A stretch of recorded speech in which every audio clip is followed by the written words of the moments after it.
ఘోర పరాజయం పాలయ్యే వాళ్ళ లిస్ట్ లో మొదటిగా ఆదాల ప్రభాకర్ రెడ్డి. బట్ ఆయన ఆపోజిట్ న తెలుగుదేశం పార్టీ నుంచి కోటంరెడ్డి శ్రీధర్ రెడ్డి ఉన్నారు.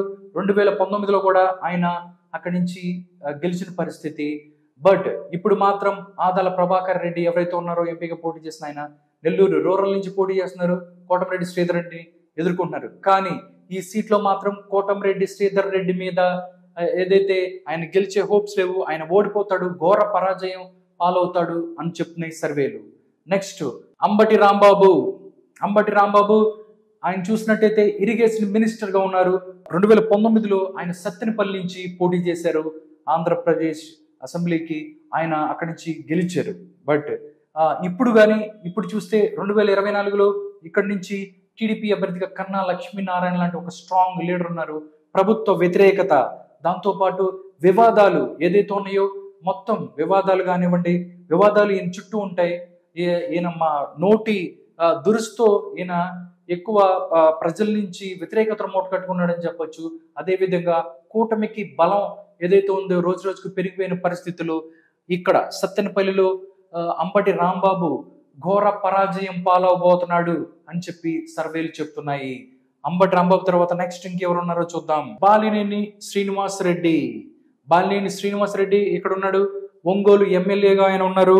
అంటే గత కొద్ది రోజులుగా వైసీపీకి సంబంధించి ఏదైతే బాలినేని శ్రీనివాస్ రెడ్డి గారు వైసీపీకి సంబంధించి అసంతృప్తి ఎమ్మెల్యేగా ఉన్నారు.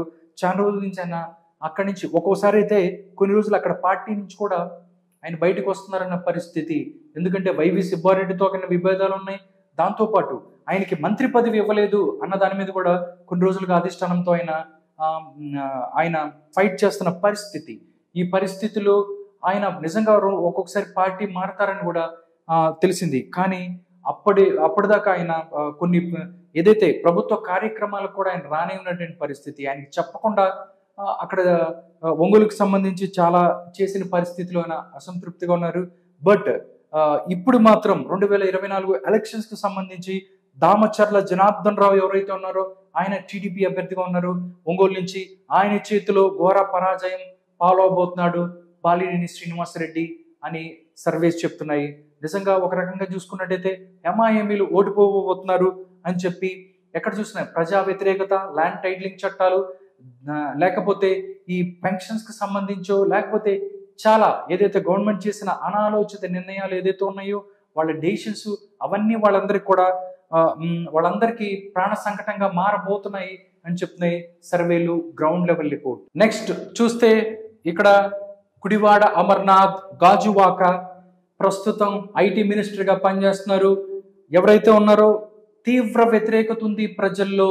ఆయన చేసిన ఏదైతే కామెడీ అవ్వచ్చు, లేకపోతే సరిగ్గా తెలియకుండా మాట్లాడిన మాటలు ఏదైతే ఉన్నాయో ప్రజల్లో వ్యతిరేకతను మూడగట్టుకున్నాయి.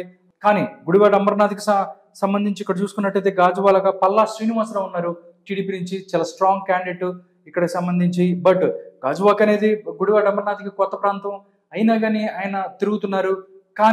కానీ ప్రభుత్వ వ్యతిరేకత అవ్వచ్చు, లేకపోతే ఆయన ఓన్ ఇమేజ్ ఏదైతే ఉందో అంతగా పనిచేయలేకపోతుంది. ఆయన ఏదైతే అనకాపల్లి అయినా కానీ గెలిచే పరిస్థితి లేదు, ఆయన తీసుకొచ్చి గాజువాకలో ఇచ్చారు. బట్ ఇక్కడ కూడా ఏదైతే గుడివాడ అమర్నాథ్ భారీ పరాజయం పాలవబోతున్నాడు. నెక్స్ట్ ఇతని తర్వాత ఎవరైతే గుడివాడ అమర్నాథ్ తర్వాత ఎవరున్నారు ఇది చూద్దాం. ముత్తంశెట్టి శ్రీనివాస్ భీమిలి, అవంతి శ్రీనివాస్ అంటారు భీమిలిలో. ఎందుకంటే గతంలో అంతకుముందు మినిస్టర్గా కూడా పనిచేశాడు. బట్ మినిస్టర్ అయిన తర్వాత దాని తర్వాత ఆయన తీసేసి వేరే వాళ్ళని పెట్టారు.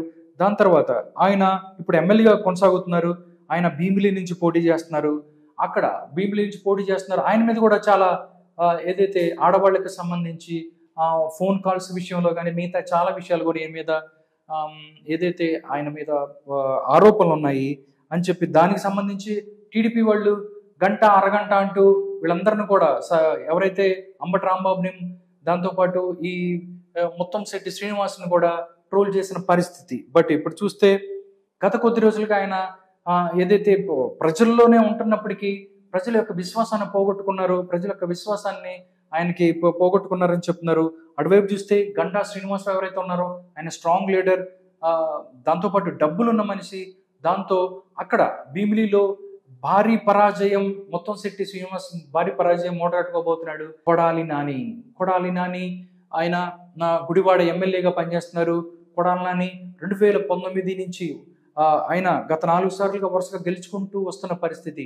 ఫస్ట్ స్పేస్లో ఆయన మినిస్టర్గా కూడా పనిచేశారు.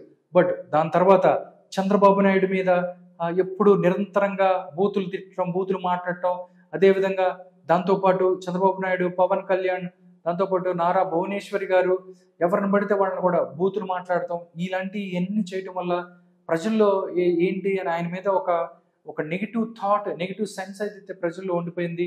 దాంతోపాటు పోయినసారి జనసేన పార్టీ విడిగా పోటీ చేసిన వల్ల గుడివాడలో అది ప్లస్గా మారి గెలవడం జరిగింది. కానీ బట్ ఇప్పుడు మాత్రం తెలుగుదేశం, బీజేపీ, జనసేన 3 కలవటంతో అక్కడ ఏదైతే ఉందో మొత్తం మారిపోతున్న పరిస్థితి గుడివాడలో. దాంతో పాటుగా ఎవరైతే టీడీపీ అభ్యర్థిగా అక్కడి నుంచి పోటీ చేస్తున్నారు, ఆయన కూడా చాలా కొన్ని రోజులుగా అక్కడే ఉంటూ అమెరికా నుంచి వచ్చారు. ఉద్యోగ అవకాశాలు అవ్వచ్చు, లేకపోతే ఎవరైతే వాళ్ళందరికీ కూడా అవకాశాలు ఇస్తూ చాలా రోజుల నుంచి ప్రజల్లో అక్కడ అందరితో కలిసిపోతున్న పరిస్థితి. దాంతో కొడాలి నానికి అక్కడ వెన్నిగళ్ల రాము ఎవరైతే ఉన్నారో టీడీపీ నుంచి చాలా గట్టి పోటీ ఎదురవుతుంది అని చెప్తున్నారు. గట్టి పోటీయే కాదు, మొత్తం చూసుకున్నట్టయితే భారీ మెజారిటీతో వెన్నిగళ్ల రాము కూడా అక్కడి నుంచి వెన్నిగళ్ల రాము గెలుస్తారు. కొడాలి నాని ఓడిపోయే పరిస్థితి గుడివాడ నుంచి అవుతుంది అని చెప్తున్నారు. ఆర్కే రోజా ఫస్ట్, అంటే మనం ఇప్పుడు దాకా లేట్ చేసాం కానీ ఆ లిస్టులో ఫస్ట్ ఉండాల్సిన పేరే రోజా గారిది. ఎందుకంటే గత కొద్ది రోజులుగా ఆవిడ టూరిజం మినిస్టర్గా పనిచేస్తున్నప్పటికీ పెద్దగా సంపాదించింది ఏం లేదని చెప్తుంటారు. కానీ కోట్లు సంపాదించారు, బెంజ్ కార్లు కొనుక్కున్నారు అని చెప్పి ప్రతిపక్షాలు విమర్శిస్తూ ఉన్నాయి. బట్ ఆవిడ టూరిజం మినిస్టర్గా కూడా చాలా భూములకు సంబంధించి ఆవిడ భూములు ఆమె దగ్గర తీసుకున్నారు అని చెప్పి కూడా ఆవిడ మీద ఎన్నో ఆరోపణలు వస్తున్నాయి. బట్ నగరిలో మాత్రం ఇప్పుడు దాకా అక్కడ చేసింది ఏం లేదు. అక్కడ పారిశుద్ధ్యానికి సంబంధించి కానీ నగరి డెవలప్మెంట్స్ కానీ సరిగ్గా చేయలేదు. ఓన్లీ డబ్బు సంపాదించుకున్నారు. దాంతోపాటు చాలా కేసులు కూడా, చాలా కాంట్రవర్సీలు ఆమె చుట్టూ ఉన్నాయి. అసలు ఆమె టికెట్ రాదు అని కూడా కొన్ని రోజులు చెప్పుకుంటున్న పరిస్థితి కనిపించింది. బట్ ఇప్పుడు చూస్తే మాత్రం టికెట్ సంపాదించినా కానీ అక్కడ గాలి ముద్దు కృష్ణమ్మ నాయుడు తనయుడు భానుప్రకాష్ చేతిలో ఓడిపోబోతుంది, ఘోరంగా ఓడిపోబోతుంది. ఎక్కువ మెజారిటీతో అక్కడ గాలి భానుప్రకాష్ గెలవబోతున్నారు. రోజాని ఇంటికి పంపించబోతున్నారు అన్నట్లు తెలుస్తుంది. రోజా తర్వాత మనం చూసినట్టయితే నెక్స్ట్ తమ్మినేని సీతారాం, ఆముదాల వరుస స్పీకర్. తమ్మినేని సీతారాం నిజంగా ఆముదాల వరుస నుంచి ఇక్కడ కోన రవికుమార్ చేతిలో ఓడిపోబోతున్నాడు.